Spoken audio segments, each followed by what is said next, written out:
राजनीति र नेतृत्वको विषयलाई गहिरिएर बुझ्न मद्दत गर्ने 5 वटा उत्कृष्ट फिल्महरू यहाँ प्रस्तुत गरिएका छन्। पहिलो मुभी रहेको छ mister Smith goes to Washington, जुन मुभी सन् 1939 मा रिलिज भएको हो। यो क्लासिक फिल्मले एक आदर्श व्यक्ति कसरी भ्रष्ट राजनीतिक प्रणालीमा प्रवेश गर्छ र त्यसको विरुद्धमा उभिन्छ भन्ने कथा प्रस्तुत गर्दछ।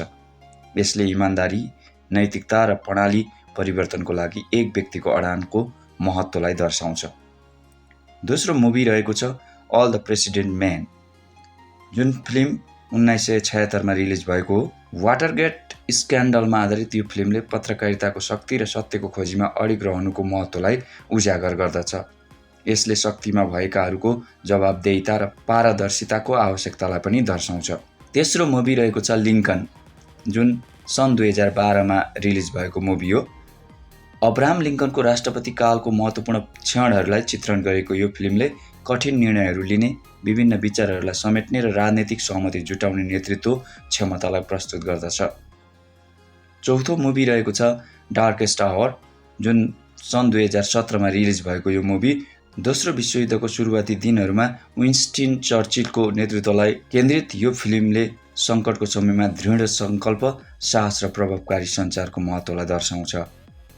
पाँचौं मुभी रहेको छ द ग्रेट डिक्टेटर, जुन सन् 1940 मा निर्माण भएको हो। चार्ली च्याप्लिनद्वारा निर्देशित यो व्यङ्ग्यात्मक फिल्मले हिटलर र फाँसीवादको उदयलाई आलोचना गर्दछ।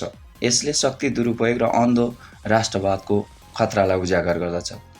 यी फिल्महरूले नेताहरूलाई विभिन्न परिस्थितिमा सही निर्णय लिन, नैतिकता कायम राख्न र जनताको हितमा काम गर्ने प्रेरणा दिनेछन् भन्ने विश्वास छ। माथि उल्लेखित मुभीहरूमध्ये तपाईँले कुन मुभी हेर्नुभएको छ र कुन मुभी हेर्न चाहनुहुन्छ कमेन्ट गर्न नभुल्नुहोला। यो भिडियोलाई मन परेमा लाइक तथा धेरैभन्दा धेरै साथीहरू माझ पुर्याउन सेयर र मेरो युट्युब च्यानल एनी इन्फोलाई सब्स्क्राइब गर्न नभुल्नुहोला।